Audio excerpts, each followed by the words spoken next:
All right, so I'm just repurposing a talk that was much longer, so I'll try to go really quickly. It's a lightning talk. I'm me. I work on the Go standard library. I'm going to talk about HTTP2, briefly what it is and how we went about implementing it in Go.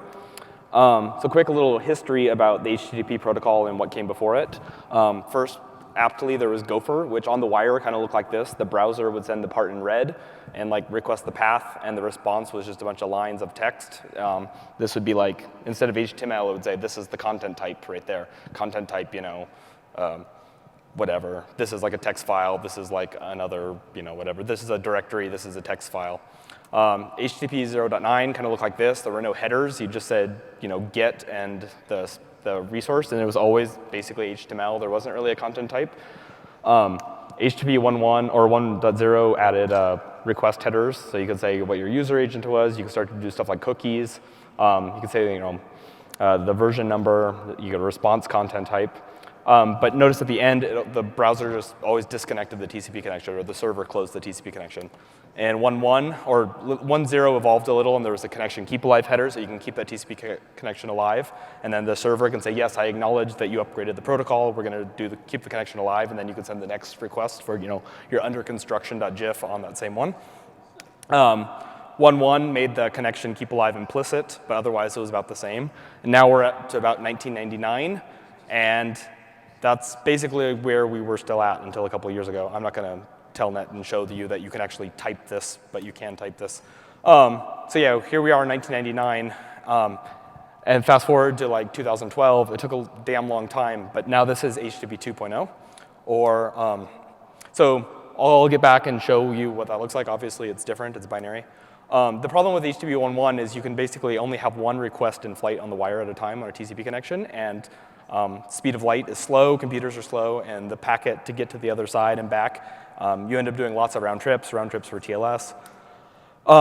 There's also no ways for the server to gracefully shut down. So you have these keep alive connections, but you want to update your server, and you could bleed connections off, but there's no way to like shut down and tell the remote side that like the credit card details that were just sent are going to be ignored or not. And so there's a upgrade to HTTP 1.1, or 1.1 says that you should be able to send multiple requests at a time, called HTTP 1.1 pipelining. In practice, it's off in all browsers because it just doesn't work in the wild.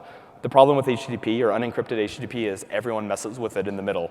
If you send a request, somebody screws it up. So in practice, you have to speak the bare minimum on the wire. But this is how it's supposed to look like in 1.1. You're supposed to request your first document, and you could like request a ton of them afterwards. And the responses all have to come back in order. But no one does this. Proxies are useless, and they break everything. If you want to speak something different on the internet, you basically have to speak over UDP, TCP 80 or TCP 443. Everything else is just messed with. And if you speak something unencrypted, everything messes with it. So HTTP from 99 to 2013, they kept just kind of adding how many connections the browser would keep open at a time. One was too little, then they did 2, now they're up to 6. But it's a hack. So you now have stuff like tiles1, tiles17.googlemaps.com and whatever, and you do things like spriting your images into one big ping, so you don't have to do all those HTTP requests, or you concatenate your JavaScript. Just hacks because HTTP sucks, so let's fix HTTP instead. And that's where SPDY came about. Google had servers, Google had a browser, so Google started doing experiments with alternate HTTP protocols. This became HTTP2. This is a HTTP2 request frame. You can think of it like this. There's the frame length at the beginning, so there's always a 9-byte header. And there's the length, 3 bytes. You have 1 byte for the frame type. Of the 256, 10 of them are currently used. Then some flags, 1 byte for the flags for this frame type, and then a stream ID. So HTTP2 has a bunch of packets, or what they call it, frames, going over TCP.